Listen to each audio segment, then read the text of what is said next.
का, नौजवान साथियों का, अध्यक्ष जी और समस्त यहाँ पे माताएं बहनें आए हुए हैं, किसानों, पत्रकार बंधु, पुलिस प्रशासन के लोग।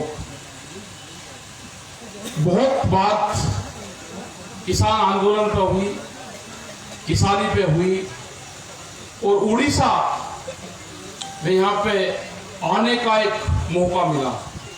बहुत क्रांतिकारी लोग उड़ीसा के,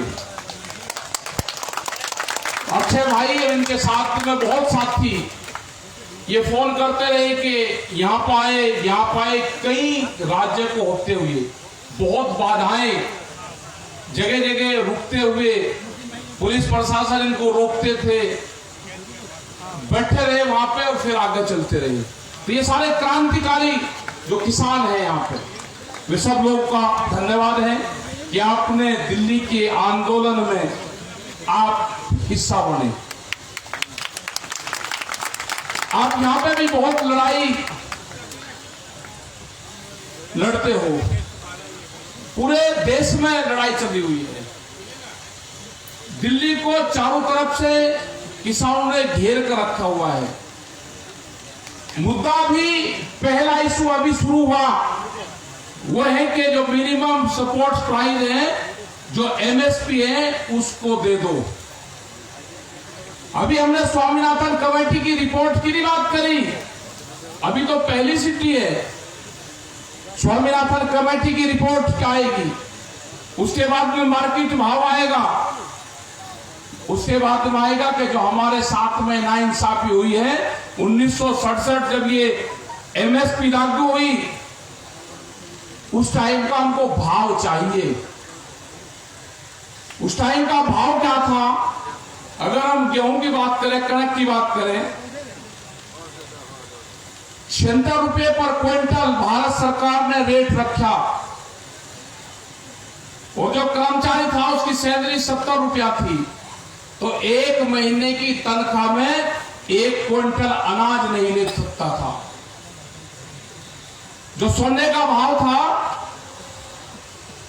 वो 200 रुपए का 1 तोला था, तो 3 क्विंटल गेहूं बेच के, अपनी फसल बेच के हम 1 तोला सोना ले सकते थे।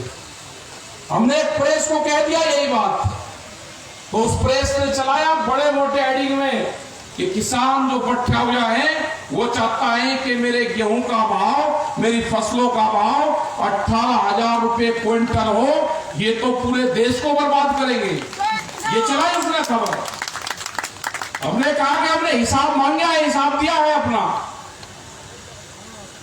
अभी तो हम उसी चीज पे लटक रहे कि जो उन्हें भाव तय करा, जो आज से 51-52 साल पहले भाव तय करे, हमको वही दे दो भाव। उस पर भी साफ मना कर दिया कि भाव नहीं मिलेगा आपको। ये किसान क्या करेगा? किसान तो बर्बाद होगा बिल्कुल। जो गांव के लोग हैं अपनी जमीन छोड़ के जा रहे हैं, और कंपनी, जो बड़ी बड़ी कंपनी आ गई, वे यही चाहते हैं कि ये किसान अपनी जमीन छोड़ के यहां से जाए, वो मजदूर बने, वो शहरों में झोंगियों बस्ती में रहे, हमारी फैक्ट्री में काम करे, हमारे घरों के वहां चौकीदारी करे। वो यही तो चाहते हैं। लेकिन अब ये नहीं होगा। अब संयुक्त मोर्चा आ गया है, इन्हें पूरे विभाग बेचे। जब किसानी का नंबर आया तो देश का किसान इकट्ठा होकर अब सामने आ गया है। और सबसे बड़ी खुशी की बात यह है कि जो दिल्ली के आसपास के जो लोग हैं, जो दिल्ली कभी चारों तरफ से घिरी नहीं, बहुत मोर्चे उसके खाली रहते थे, अब की बार है कि दिल्ली को चारों तरफ से घेर कर रखा हुआ है। कई लाख आदमी आज भी दिल्ली के चारों तरफ है, पक्के मकान बनाने शुरू कर दिए, अपने परिवार को वहां ले आए। जब 1 महीना 15 दिन हुए तो ये लगता था कि चले जाएंगे, लेकिन जब 4 महीने हो गए तो ये लगा कि ये तो हमारा जन्म स्थल है, दिल्ली हमारा कर्म स्थल है, वो हमारी कर्म स्थली है, उसी से ही देश के किसानों को आजादी मिलेगी। जो दिल्ली के चारों तरफ जो बॉर्डर है, वे बॉर्डर मजबूत होंगे तो पूरे देश के किसान के भाग्य का फैसला उन किसानों के बॉर्डरों से होगा। घबराने की बात नहीं। अब आप दिल्ली तक अपनी फसल को लेकर नहीं जा सकते।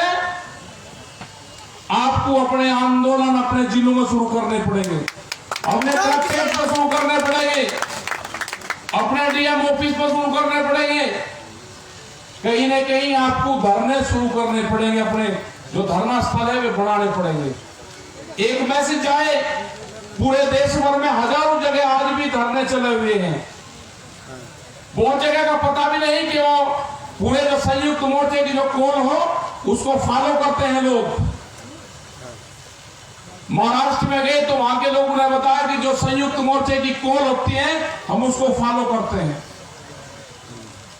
राजस्थान के बहुत से जिले हैं कि वहां पर लोग बैठे हुए हैं, डीएम के ऑफिस में वहां पर बैठे हुए हैं, मध्य प्रदेश में बैठे हुए हैं, लोग धरने दे रहे हैं। जो संयुक्त मोर्चा कहता है उसकी बात को मानते हैं। सरकार अभी 2 महीने से बात नहीं कर रही। हम भी आदी हो गए। प्रेस के लोग बोलते हैं कि कब बात करोगे।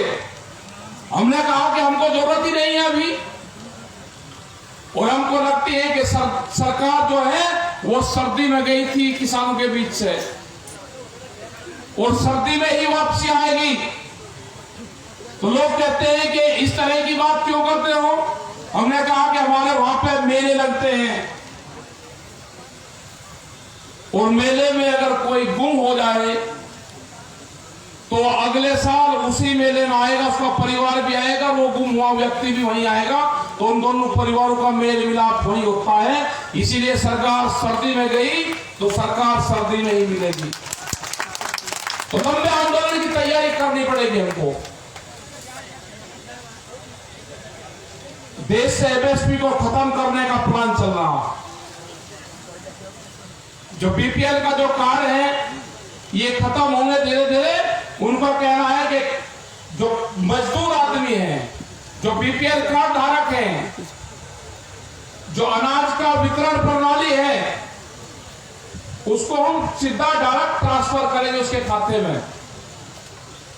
तो खाते में उसी तरह से करेंगे जैसे गैस की सब्सिडी आपके खाते में आई।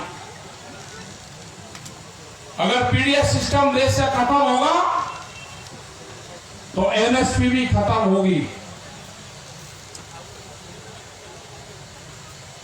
अनाज बड़े बड़े जो सेठ लोग होंगे, बड़े बड़े जो घराने होंगे, जो कंपनियां होगी, उनके गोदामों में बंद होगा। जिस तरह से आलू पर हुआ, जिस तरह से दूसरी चीजों पर हो रहा है। जब फसल किसान की आएगी तो रेट सस्ता होगा। जब गोदामों में अनाज चला जाएगा उसको वे रोकेंगे, मार्केट में शॉर्टेज दिखाएंगे, उसकी कीमत बढ़ाएंगे और ऊंची कीमत पर बेचेंगे। तो ये आंदोलन जब तक जारी रहेगा, जब तक एमएसपी पे कानून नहीं बने, 3 बिल वापसी नहीं हो, अनाज तिजोरियों में बंद नहीं होगा। यह आंदोलन जब तक जारी रहेगा। रोटी बाजार की वस्तु नहीं बननी।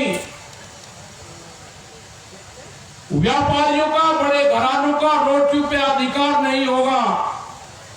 और उसका सीधा उदाहरण है जो मैकडोनाल्ड है, जो ये बड़ी बड़ी कंपनी है जो फूड चेन में आई है। जहां जहां पे भी ये कंपनी आई उनसे बातचीत हुई, जिन्होंने उनकी एजेंसियां ली। अगर कोई वहां पे रुके होंगे,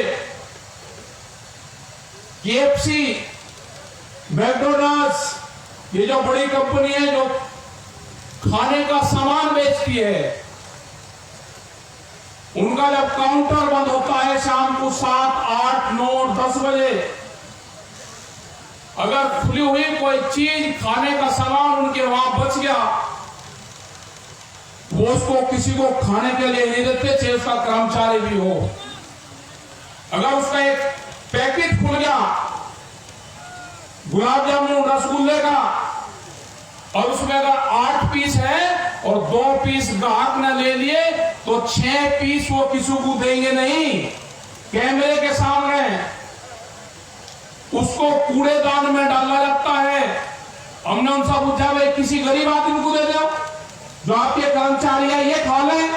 कह लेगा नहीं, कंपनी का नॉर्म्स है, कंपनी में लिखा पढ़ा करना है कि किसी को बगैर पैसे के देना नहीं। तो इस तरह की कंपनियां खाने के क्षेत्र में आएगी, अनाज के क्षेत्र में आएगी और वे कीमतें लगाएगी कि आदमी को कितनी भूख लगी है। तो भूख के आधार पे देश में कीमतें तय होंगी। यह आंदोलन खाली किसान का नहीं है, यह आंदोलन उस दुकानदार का भी है जो शहरों में बैठा हुआ है, जो गांव में बैठा हुआ है, जो एक दुकानदार 100 से ज्यादा लोगों को उधार सामान देता है और उसको लगता है कि जब तनख्वाह के पैसे आएंगे तो मेरे पैसे मेरे घर पर आ जाएंगे, मेरी दुकान पर आ जाएंगे।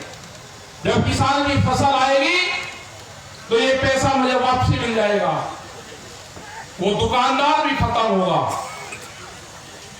बड़ी बड़ी कंपनी आ रही, वॉलमार्ट जैसी कंपनी आ रही, उनका टारगेट है जो साप्ताहिक बाजार आपके क्षेत्र में लगते हैं, आपके शहर में लगते हैं, आपके गांव में लगते हैं, वे साप्ताहिक बाजार खत्म होंगे।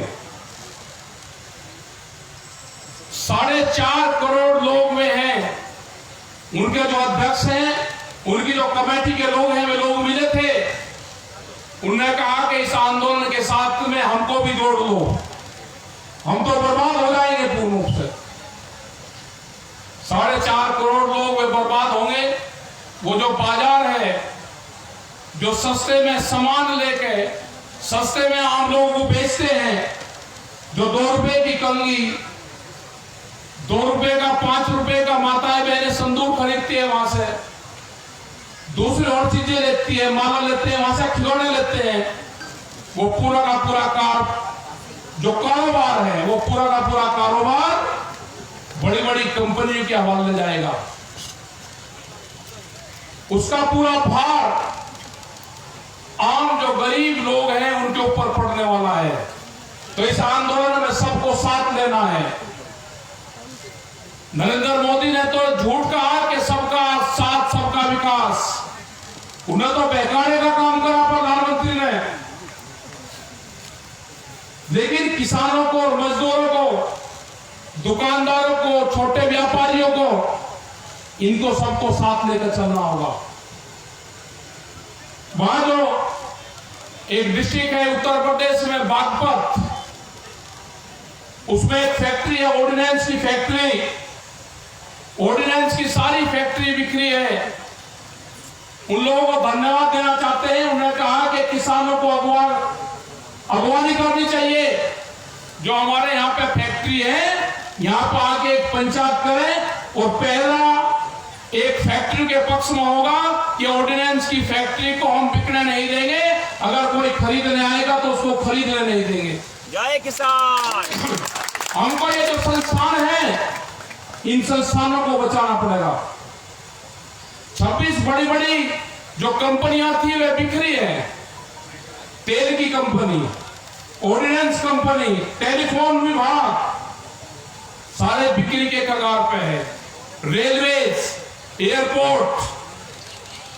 तो जो लोग भी आपके संपर्क में हो, जो उनके वर्कर संपर्क में हो, जो उनकी कमेटी संपर्क में हो, उन लोगों से साथ मिले, उनसे बातचीत करो और उनको इस आंदोलन में शामिल करो। ये देश बिगड़ने से बचाना है और जिम्मेदारी किसान और मजदूर की है। आंदोलन चल रहा है, उनको सबको कहो कि आंदोलन आप अपने यहां पे भी शुरू करो। जब ये आंदोलन शुरू होगा तो ये देश बिगड़ने से बचेगा। नहीं तो लुटेरे आगे देश में, ये लुटेरे हैं, लूट के जाएंगे। और हमको साबित करना है कि जो देश में जो लुटेरे आए हैं, ये लुटेरों का आखिरी बादशाह शामिल हो। इससे बाद में कोई लुटेरों का बादशाह ना यहाँ पे आए, इसको यहीं पकड़ना पड़ेगा, यहां से भगाना पड़ेगा।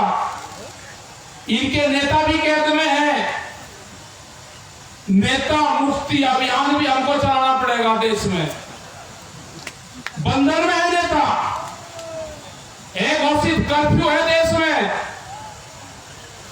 हाउस अरेस्टिंग है उनकी, वे बोल नहीं पाते। तो वो दिन दूर नहीं कि इनके लोग भी कहेंगे कि हमारे पक्ष में भी आंदोलन चला दो, नेता मुक्ति अभियान देश में चला दो। अगर ये आंदोलन भी चलाना पड़ेगा तो ये आंदोलन भी चलेगा। अपनी फसलों को लेकर निकलो और नारा रहेगा कि फसलों के फैसले किसान करेगा और सरकार से फैसले कमेटी करेगी। इस नारे के साथ में हम सब लोग आगे बढ़ेंगे। आपने यहाँ पे आए, आपका बहुत बहुत धन्यवाद। पूरी कमेटी का धन्यवाद जो यहाँ का अरेंजमेंट आप सब लोग ने करा है।